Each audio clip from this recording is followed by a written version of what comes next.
Let's do it. So hello everyone, for everyone here, thank you for being here, and hello to everyone who's listening or watching us now live. I'm so happy to see you all today here. And you know, this is the first time that I'm actually hosting a video conference. Wow, I think unconsciously I've always wanted to do that, and it finally happened.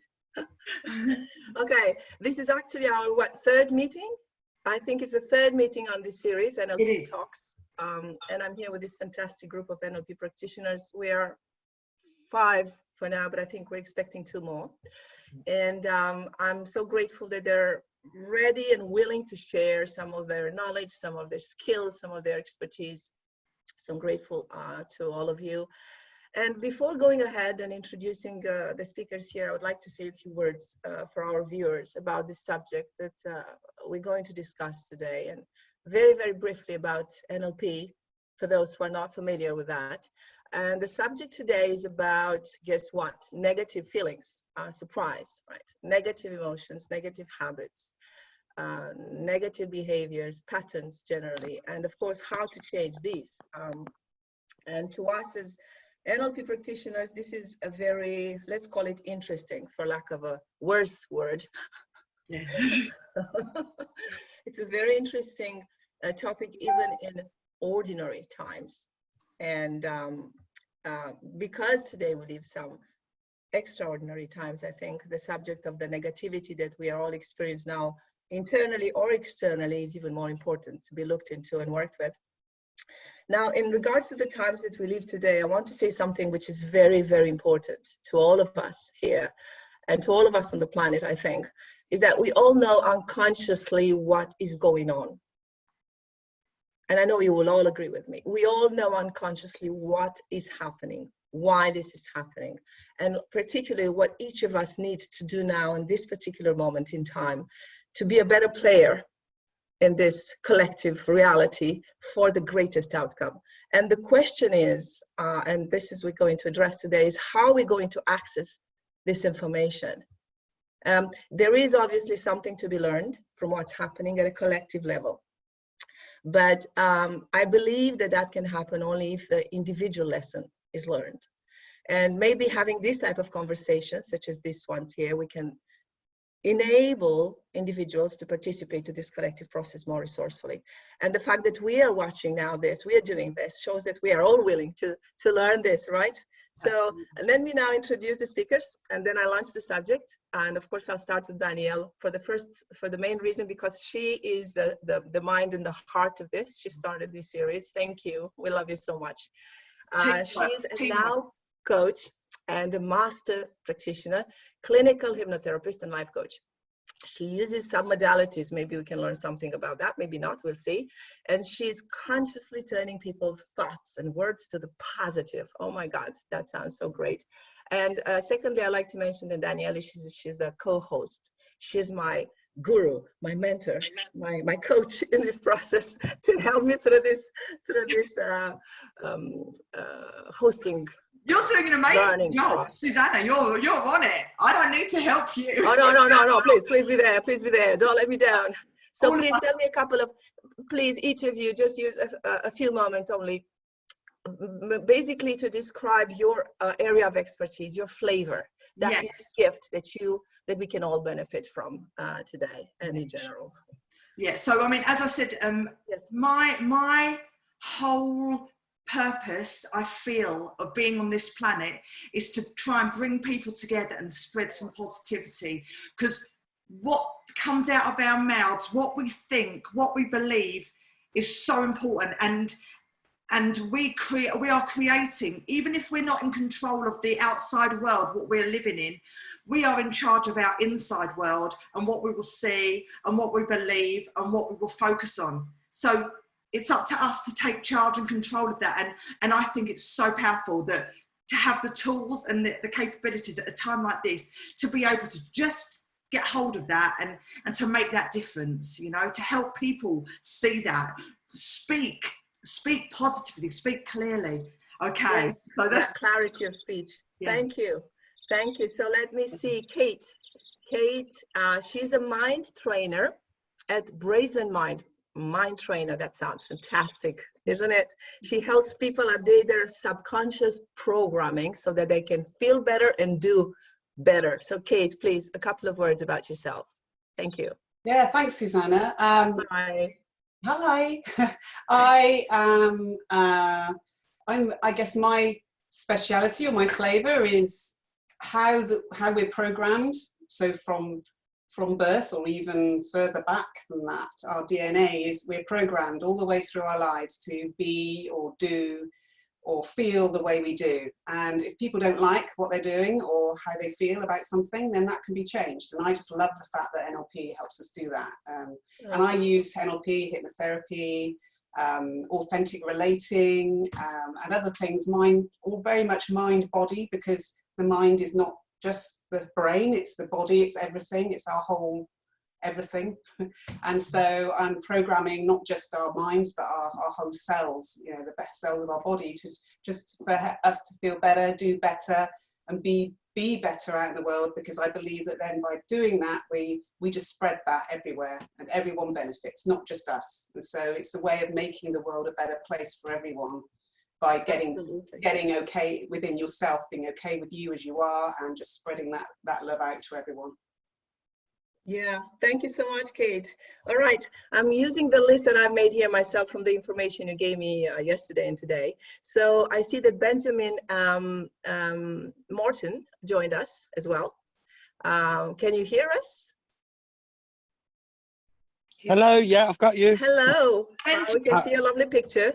So Benjamin, he's an inspirational international speaker, teacher, and coach, and expert in the law of attraction. Oh my God.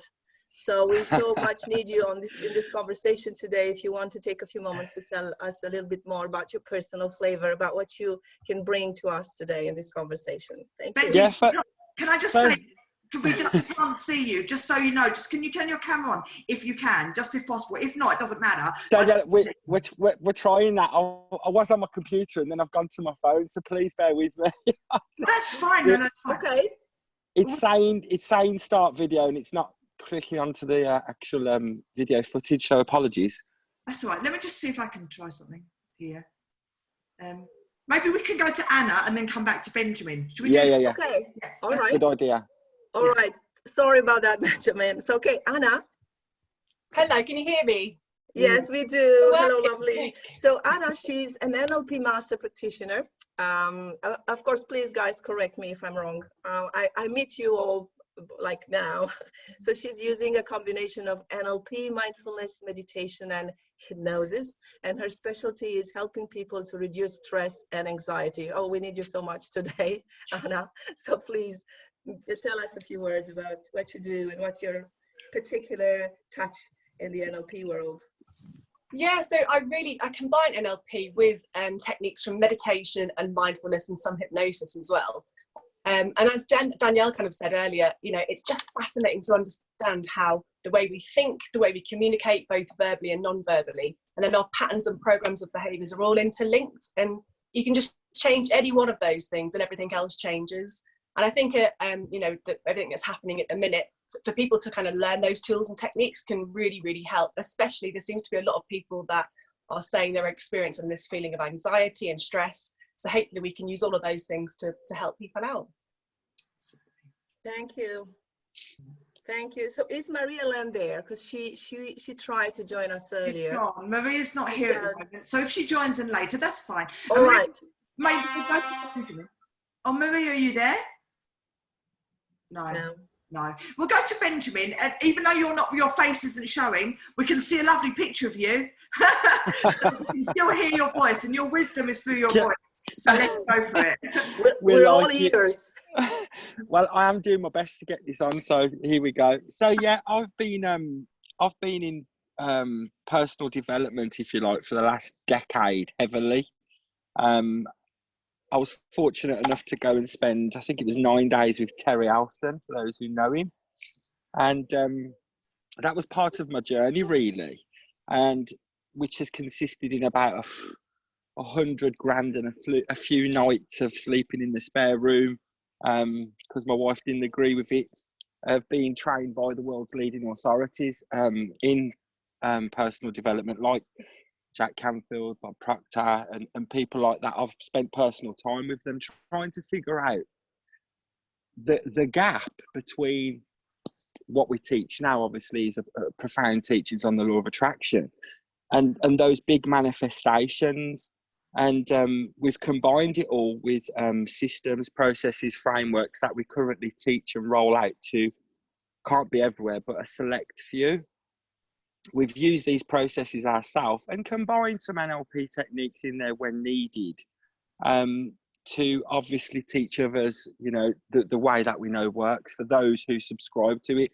Our primary intent here is to connect and interact with those who are attracting the information. It's not to go out there and put a big net out there, or, you know, try and, you know, take action to get clients or work out strategies for leveling up your business.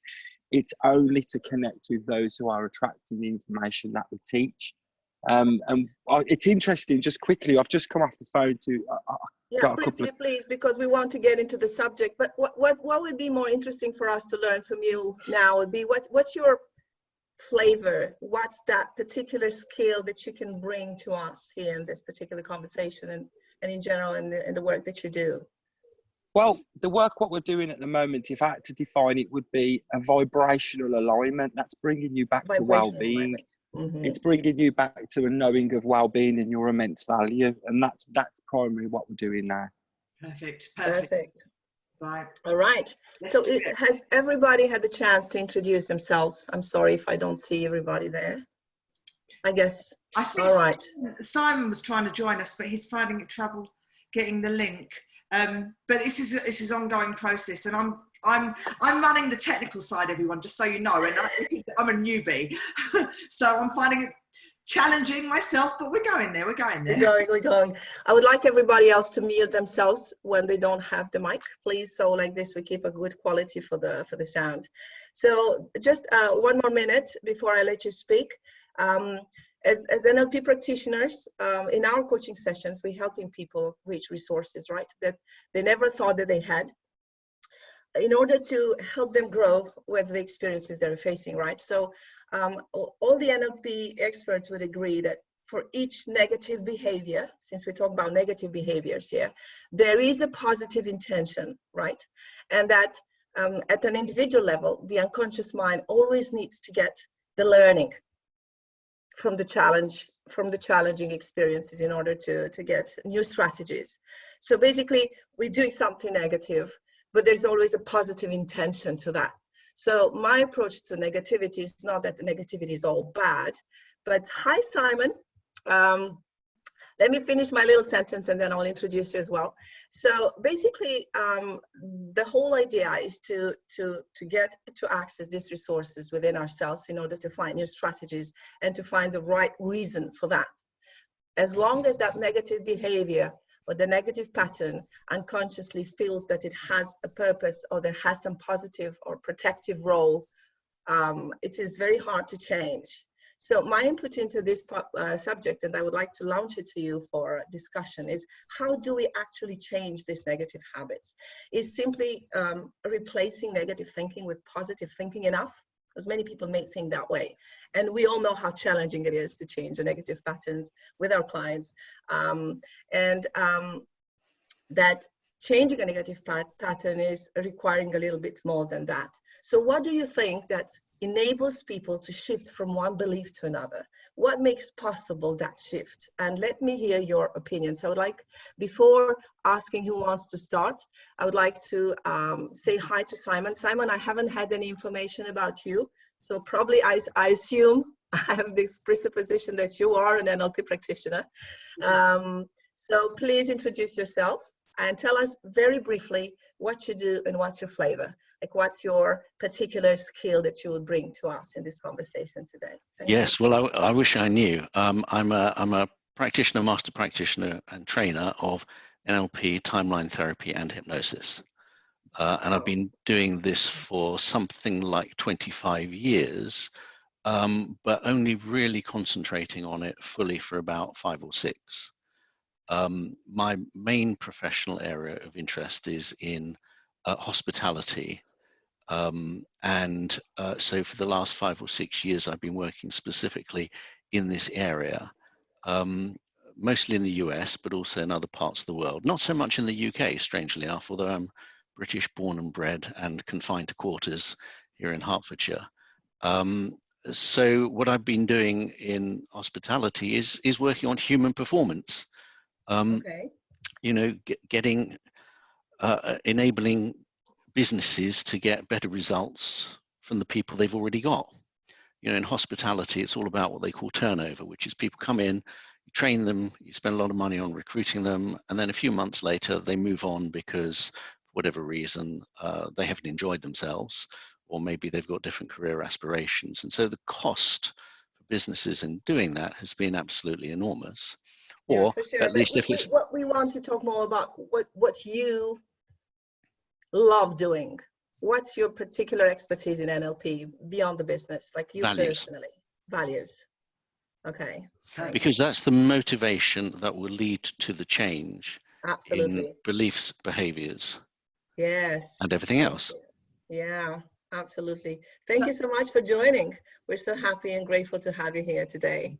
So yeah, you remember the question, what brings forth change? What enables change in a person's behavior? So I would like to know if somebody wants to start. I had a brief introduction to the subject.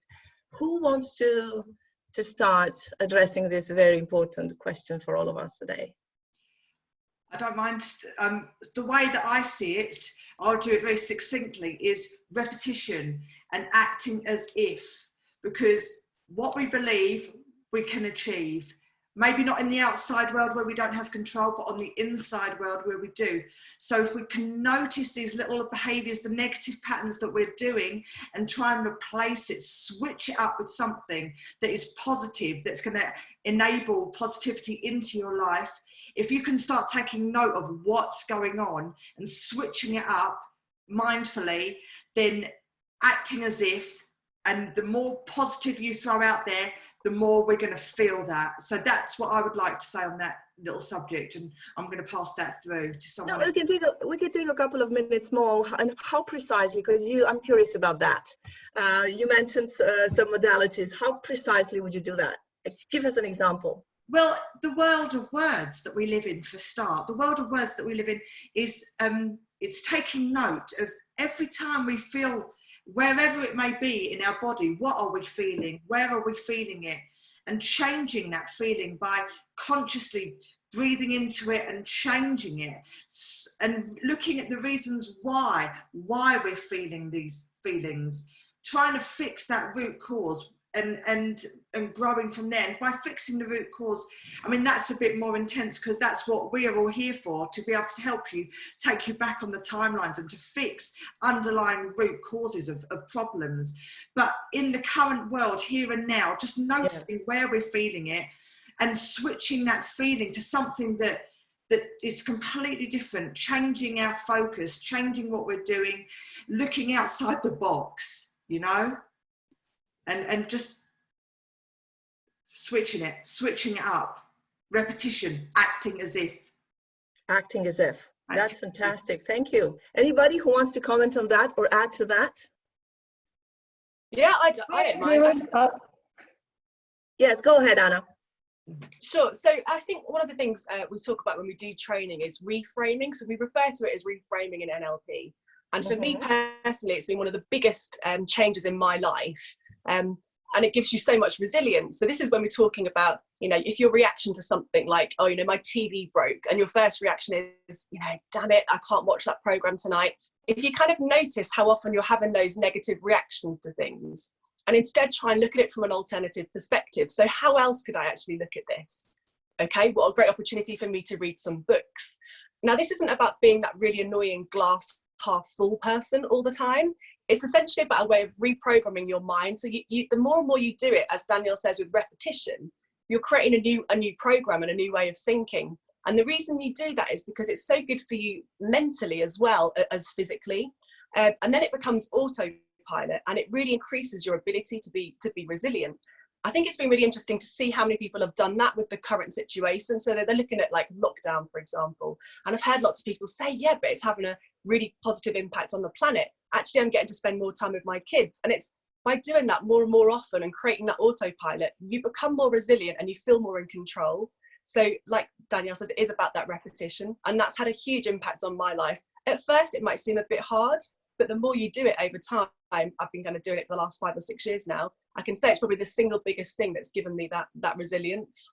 That's great. So would you have a couple of examples for us? For instance, let's take very concrete worries and negative thoughts that people, like we see it everywhere. We don't have to think or reflect too much on that. I mean, just go on Facebook and you'll see, or just go on YouTube and you see all kind of conspiracy theories. And there's all kinds of information there. And what do we reframe and how? And can you get a couple of examples and reframe? You can do it with, in fact, it's worth actually even noticing today, if you have a sort of a slightly negative reaction to something like, oh, you know, I'm going to have to buy a smaller car. Give yourself that challenge to think of another way of looking at it, and even do it with other people if you want to. I've got to buy a smaller car. Okay, well, actually, that's great. I'm going to save money on petrol. It takes practice. So it's just worth, I would recommend people giving themselves that challenge today. Notice perhaps 3 times when you might react to something a little bit negatively, and give yourself a couple of reframes for each one. And it is about practice and repetition. That's great. Thank you. Maybe we should go to Kate, because Kate was going to say something. Yeah. Thank you. Thank you. Myself. Hello. Yeah, I'd like to add on to both of your comments, because I mean, I think I take issue to the word negative for a start, because I know that there's no such thing really as anything negative, because there is always a positive intention, as Susanna was saying at the start, it's more our feelings and thoughts about what's happening than what actually is happening normally that is the thing that makes us feel bad or negative, or all these other words that we call. But basically all of these feelings, and they're just messages, and there's always something positive in there, and it's a case of trying to get into what's the positive in there. What am I feeling? If I'm feeling angry or I'm feeling scared or whatever, these are all messages for us. Like anger is a message that our boundaries are not being respected. You know, fear is a message that there's something I need to look at that's not right in my world, and what is it? And it's getting to the bottom of that, but also just accepting these feelings as they are and allowing them to be in the body and allowing them to flow through, rather than rejecting them or suppressing them, because the majority of people I work with are all suffering from suppressing or pushing away feelings, and they tend to just stay stuck in the body, and then that restricts the flow of energy. It's very tiring holding these feelings back and holding them down, and people get tired, they can't sleep well, and it's just this vicious circle. And the more we accept feelings and learn how to express them in healthy ways, the more our bodies can be balanced, and our emotions, and we can be healthy, and everything comes from allowing this flow of energy to go through our bodies and allowing emotions to be. And it's what we think about them is the sort of thing that I enjoy working with. And I'd like to also talk about what Anna said, because I think a great thing I heard of a woman I work with in Berlin, and she's doing for Easter, she's doing a fast, but she's not doing a fast on food, she's doing it on complaining. And basically what she's doing is saying, she's not trying to stop complaining, but every time she does complain, she has to put a but after it. And but's a very, very strong word. It completely switches over whatever you're thinking. So if you say, or like Anna said, I've got to buy a smaller car, but, and then you've got to think what comes after, and you have to think of something positive when you put a but after a complaint, or a whine or a moan or anything else. And the more you do that. How about the world is collapsing? What but can we put after that? The world is collapsing, but that's a good challenging one. Yeah. At least I won't have to do my accounts this year. I don't know, but the more you do it, as Anna says, the more your brain starts having to think in that way. So it's okay, if we're going to start thinking that way, we're not complaining anymore, we're always putting a but after. It's easier, less energy to just go straight for the but, the good thing. And eventually you will just come up, start noticing, you just do the positive stuff. So, well, I think there seems to be a common theme underneath all of this, which is what I would call coming off autopilot. Is actually recognizing that there's a fundamental, which we all know, which is that people have got a choice. the thing is often that people themselves don't necessarily realize they've got a choice until they're given some very simple tools and techniques in order to do that. You know, people immediately go for the problem rather than the steps that lead them to that problem. I think that's great. Have you got any tools or techniques that you would recommend, Simon, that someone that would maybe not be a trained NLP practitioner, but someone that's on the outside that can maybe make note of? I mean, I think it's the basics that we all know, that we were all trained in, you know, whether we use formal language or not.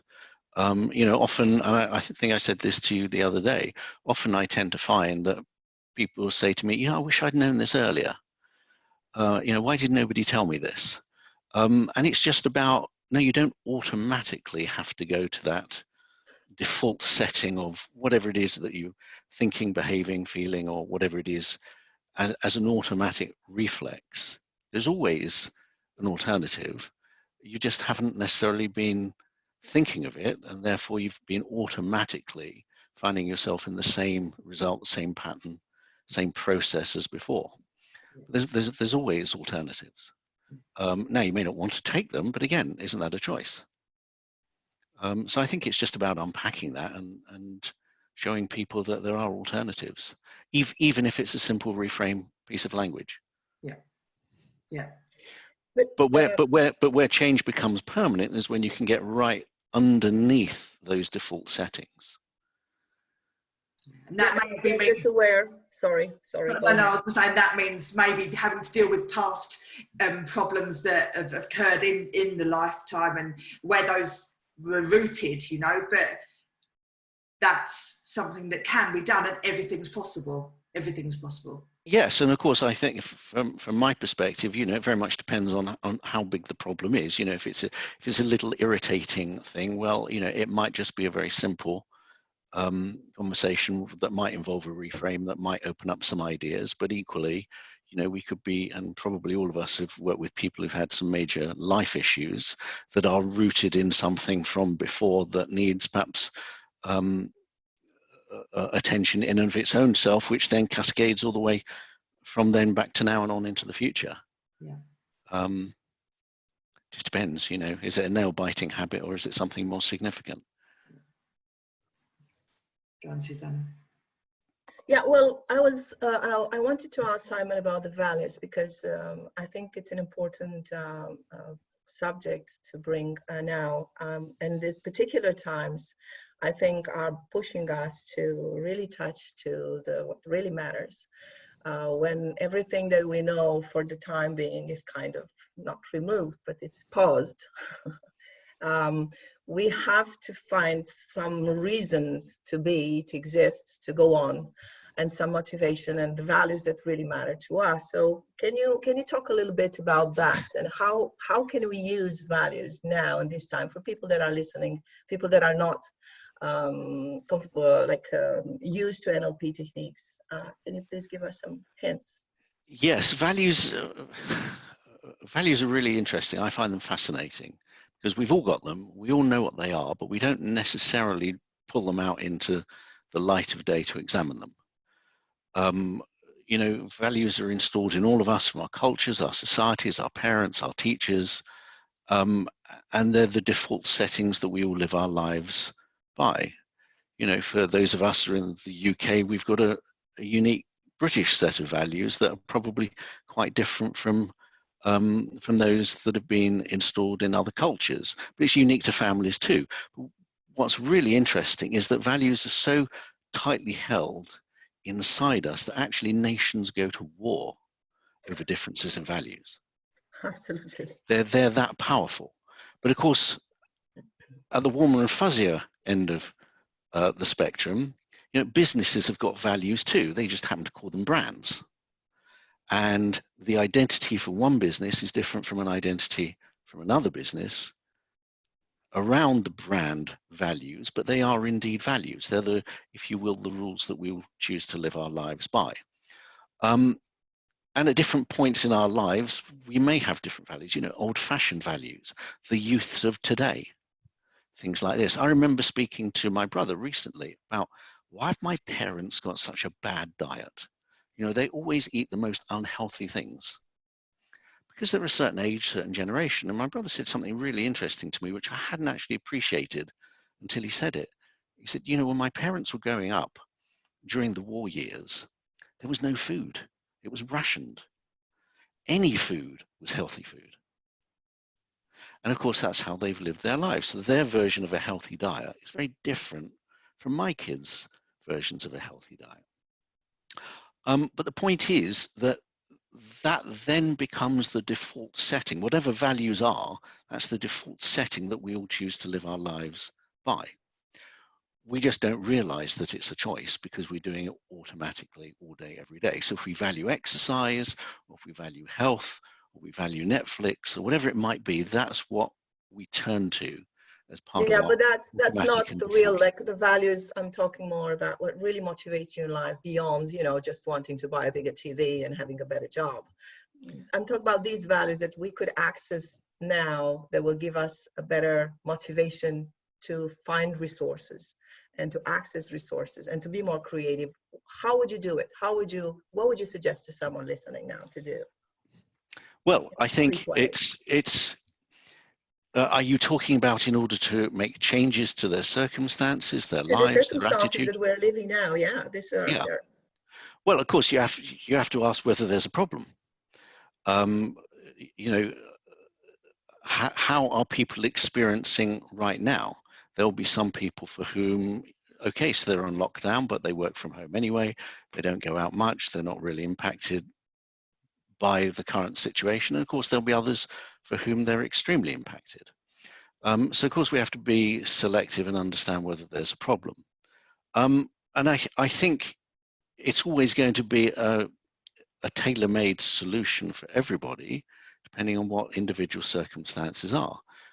So therefore, for the people whose values very much are around going out and about and enjoying the fresh air, etc., and they cannot, then we need to work on what I would call a temporary modification to that value set that gets them through the current period.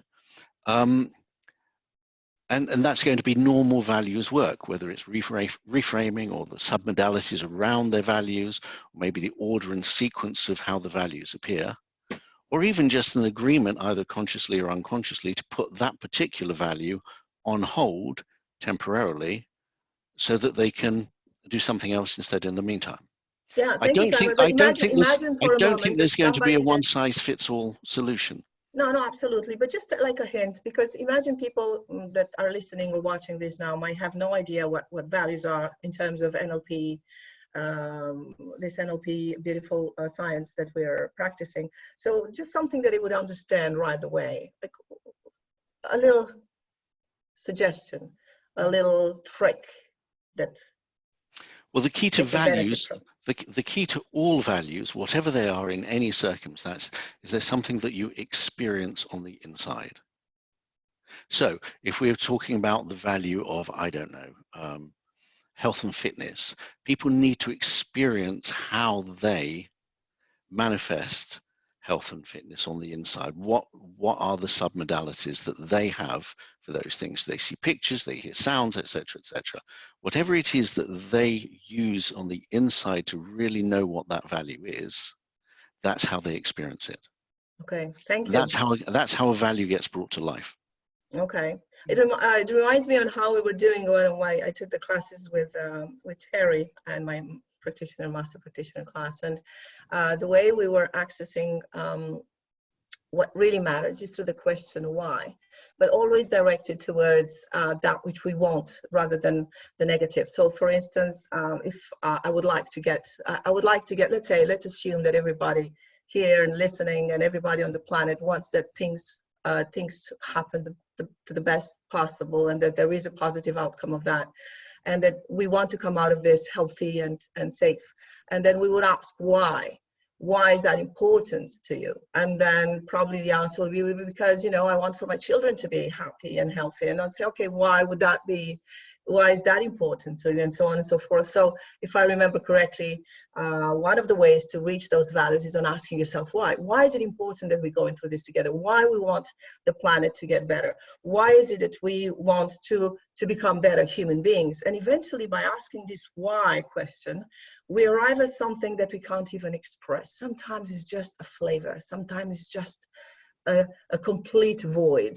But there is a state in there. There is something outside the borders of the definitions of ourselves, which we can access, and which is actually the source of our actions and at a very unconscious and deep level. Thank you so much, Simon. Anybody else who wants to add on this subject? How do we shift people from negative thinking, and what's that trick that will help them do that? Anybody else who wants to talk? Benjamin. Hello. Hey, Benjamin. Hello.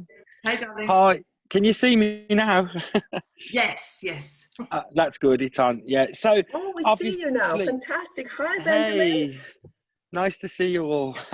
Yeah. So as I said at the start, obviously my primary intent with the body of work that I'm doing is to connect with those who are attracting the information. I appreciate this is NLP based, and obviously we've all had training and we've gone through the techniques ourselves. But what I've found, what's working, you're talking about current, what's working now with clients and coaches and therapists I'm working with, is, to be honest, to get off the subject, and that's be kind enough to be willing to focus in the direction of what you want. Now, there's a whole, catalogue of tools and techniques you can use for that. And I'm really liking the reframe and giving yourself a break, and complaining lowers the immune system. That's a fact. So whoever come up with that one, that's a great start for them, believe you me. So if we are assuming there's a problem, an issue out there for whoever might be experiencing that, for me it's about regrouping and sometimes doing nothing, because sometimes it can feel like the pace of your life is 100 miles an hour. You're a skier on the top of a slope, and you're going down. What we're doing now with our clients is sitting down and regrouping, resting in the feeling of no rush, the luxury of time that you've currently got, which is you're probably not going to get again in decades. It's probably never been this good, if you know what I mean. And and the important thing for me is that you've got nothing to prove to anyone. None of us. We have absolutely nothing to prove to anyone. And it's okay to figure it as you're going along. Figure it out as you're going along, because what you'll find is more clarity will come and the confusion will disappear. So wherever you are now, it's okay. We know that. And just be willing to give yourself a break. And, going back to what I teach now, get in the receptive mode. Be as receptive as you can be. And I know this is an NLP platform, I'll say it again, that means not pushing against anything. If you're pushing against it, this is a law-based universe. The law of attraction will bring you more evidence of what you're pushing against. And that's what we found working in the last 7 days with my clients anyway. And some of them are clients through, wanting NLP and wanting, tools and techniques in that. But that's the way I've been talking to them. I haven't been teaching them. I'm not guiding them. I'm not supporting them. I'm offering a conversational coaching, not hour, just a conversational chat. Sometimes it can be 90 minutes of where I'm teaching them and showing them that I'm not pushing against anything and everything's working out for me. And this is your birthright, like it is everyone else's. And whatever it is you're experiencing right now, doesn't matter what it is, lack of abundance, lack of clients, lack of health, this too shall pass. We know this. And well-being is dominant, and well-being will prevail. It has done, and it always will do. Will pervade, yes. Yeah. So that's I love that. Seek joy, seek pleasure, and give yourself a break and be kind to yourself, not only with your thoughts, but also your behaviour. Very, very important for me. Yeah. Really important. Give yourself a break. I love that. Thank you so much for your input, Benjamin. Anybody else? Thank you so much. How about Maria? I think Maria Land joined us as well in the meantime. Hello, can you hear us? You may choose to unmute yourself. Yes. So Hello, I can briefly, hear you. Marie-Hélène, she's also an NLP practitioner. She is French, so she's in France with me now. So we're two from France. Hello. And she's going to introduce herself briefly, please, just 2 minutes about what's the flavor, what's that particular aspect of NLP that you enjoy most doing, that you're best at, that you have more expertise in, and also to answer the question on how can we shift from these negative patterns now as we're going through this mess. All right. My special flavor, I would say, about NLP is really about the ability of shifting, focus onto what you want versus to what you do not want. At retraying the story that your one is telling to the, inside their heads constantly, just get that shift going. And the shift is look where you want to go. For me, it's change. And I've had that conversation a few times, and I've really found answer with NLP in that. It's maybe not, don't look so much at what you don't want or what is not working. Look at what you want if everything's perfect. And why don't we align on that and put that energy and feel what it feels like into your body when you really want to get that connection, get that vibration going, get that feeling. And whenever you need to make that choice, look at where do I want to go? That's the focus. Really, that's the focus technique for me. And then, of course, reframing. I mean, if something is not happening the where it is the way you want, what am I learning from that? What's my learning curve? I mean, I can moan about it, but it happened. What is my learning curve? What do I get out of it? If I'm angry, well, what am I angry? Oh, okay, maybe that relates to so and so, or such a situation, or it shows me my boundary in that respect. And how do I change that for next time? Yes, okay, this is the way to handle it. And that's really, for me, all about focus and technique and feeling, and associating focus with an emotional feeling. Yeah. Thank you. Thank you. Anybody else who'd like to add more to what we've discussed so far? In the UK last night, we all experienced, and NHS and medics and the supermarkets and all the workers and everyone that's helping us, we all stood up and we applauded at the doors.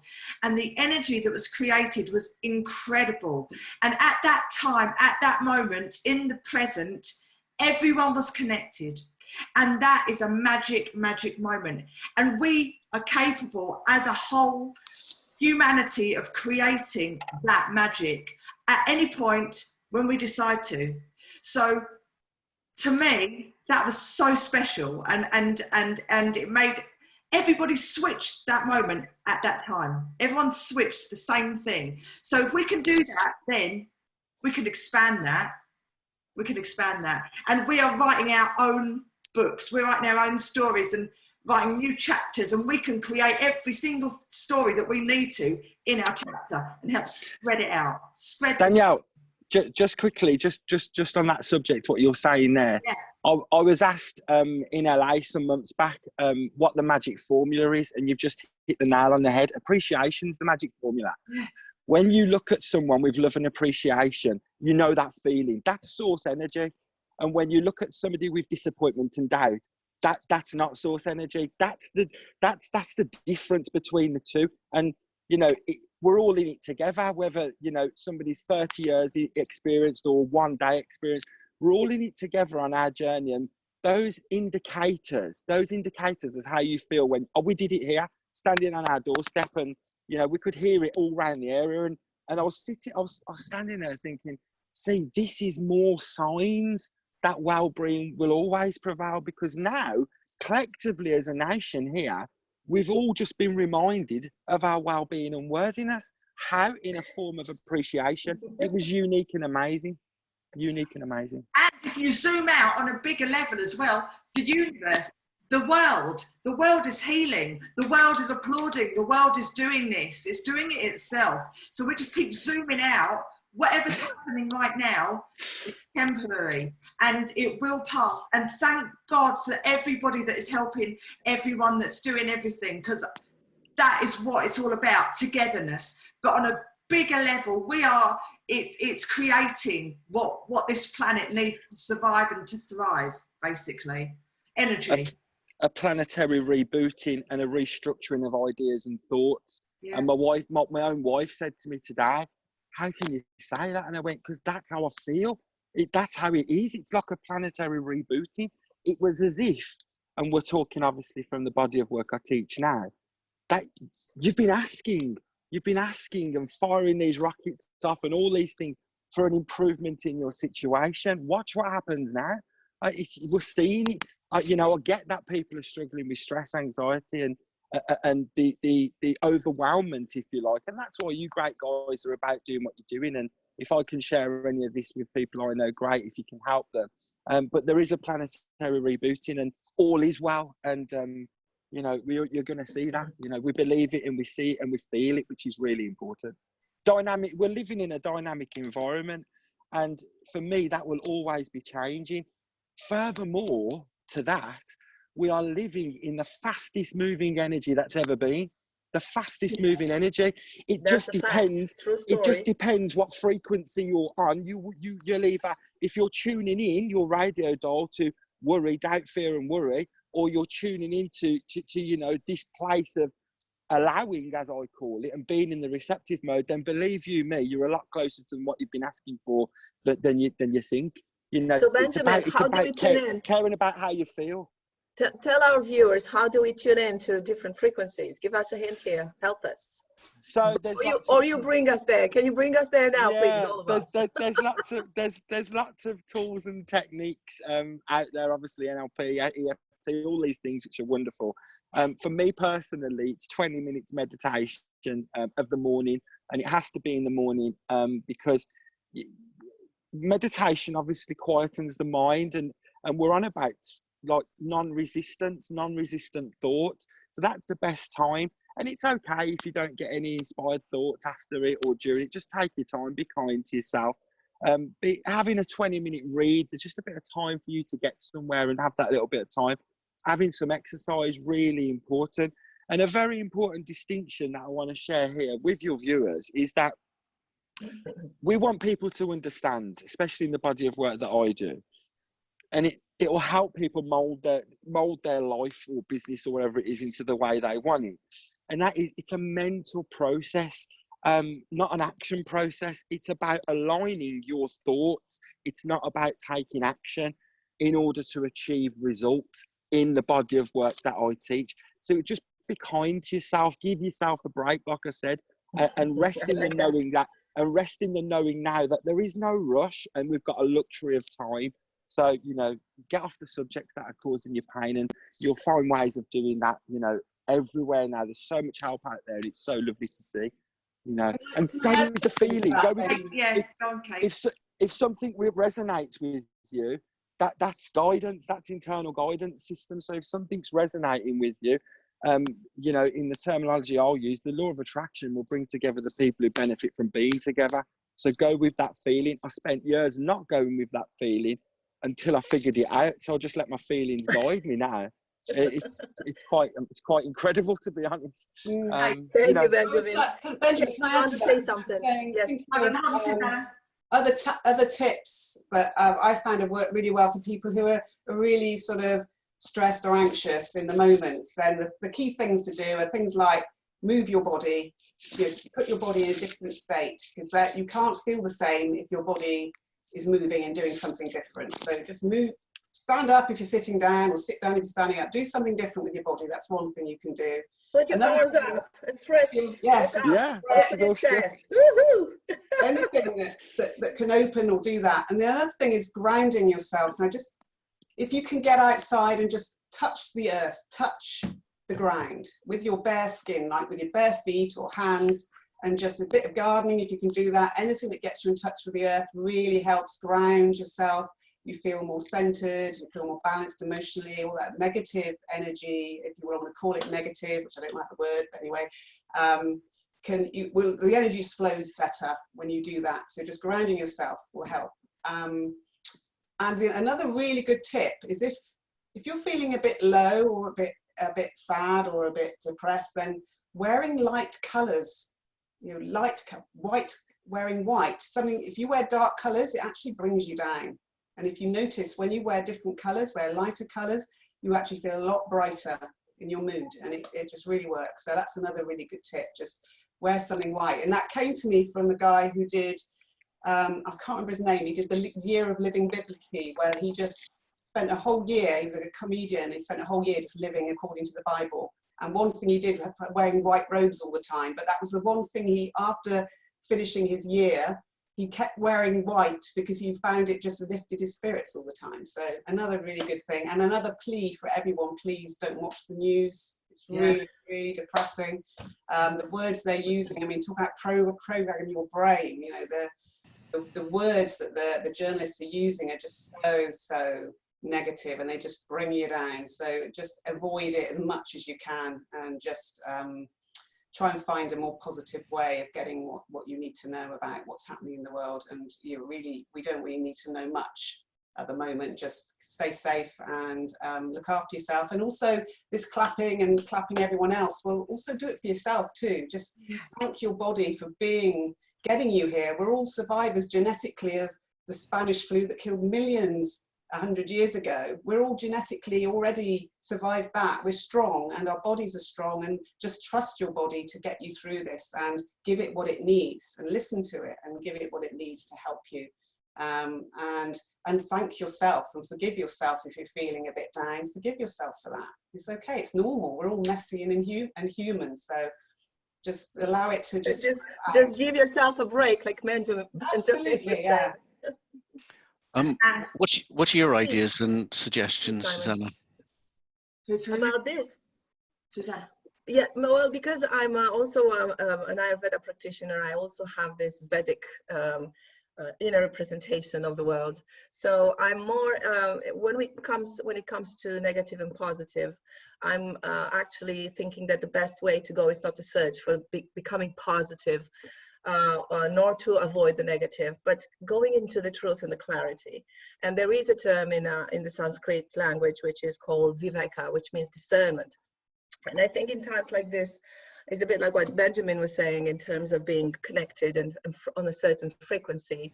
Being in viveka, or having this discernment, this clarity, is actually enabling you to be there for whatever happens. We're searching where our automatic responses are teaching us that we have to do this when this happens. When I need to go there, I have to do this. So there's all kinds of mechanical programming happening or being installed there. But what life is actually asking us to be alert here and now. There's no rule now that we can follow, and I think this is where we feel lost and the negative feelings come, because there is no rule anymore. And most of us wanted that. I mean, many people, complaining about how the society goes, about how the world goes, about how we're structuring and organizing, how we're communicating, and all of a sudden, no more rule except one: stay confined and wash your hands and keep the rules. But other than that, is that ability to stay in the moment with what is. And there was, I probably will end with that. There is a very cute, I love Zen stories because they have lots of teachings. And there was this, there were 3 monks, I think, I might be wrong with a few details, but there was this Catholic monk, and there was this Buddhist monk, and there was a Zen monk. And the Catholic monk says, my master, my spiritual master is very, very good. He can go on for weeks and weeks without eating anything. And then the Buddhist monk says, well, my master is actually even better because he can go on without drinking water for weeks and weeks. And then the Zen master says, well, I think mine is best because he eats when he's hungry and he drinks when he's thirsty. So I think that the real wisdom and what's happening today, it's not going into the positive, let's be overly happy and excited. We can't be. Neither to be negative, oh my God, the world is collapsing. But to be into this fluidity of being, well, what's appropriate for me to do now? And if I'm hungry, I eat. If I feel sick, I go to the doctor. If the child needs me, to be there. So to go really beyond all this like definitions of what we're supposed to do and really be here. So that's my input on this. Anybody wants to add something else before we finish? We have about a few more minutes. I just had a quick, so we talked earlier about changing how the way you physically hold yourself. So doing things like exercise is really, really good. But a really fantastic technique is something, there's a lady called Amy Cuddy, who is a professor at Harvard. And she looked at something called power posing. And this is about making yourself as big as possible for 2 minutes.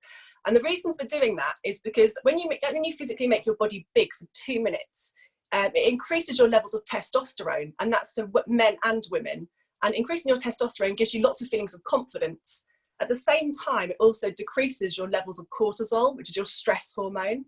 So if you're feeling stressed, and actually you could do with a boost, but making yourself big just for 2 minutes will increase your testosterone and feelings of confidence and drastically reduce your feelings of stress as well. So that's a really quick technique that you can do for anything at any time. So it's a good one to try. Thank you. That's awesome. Yeah. Everyone, you're all amazing yet again. Absolutely. Oh, Susanna, Totally agree with that. You did a great job. Oh, thank you. Thank you. Thank you. Thank you. I take it in. Oh my God, I take it in. I'm so good. Thank you everyone for making this happen, honestly, from the bottom of my heart, and everyone out there. And Susanna, thank you for everything, for the hosting. You were brilliant. You can sign off actually, Susanna, and then we've done our hour, and I'm just grateful. And please join us again on the next please one. join us again. We intend to do this over and over and over again. Pushing it out. Whenever you can, join us. Yeah, so yeah, keep well. Bye. Thanks everyone. Thank you so much from the bottom of my heart. Take care. Thank you all. I'm gonna stop. Bye everyone. Bye. Thank you all. Bye. Bye, love. Bye. Bye. Bye. Bye. Bye.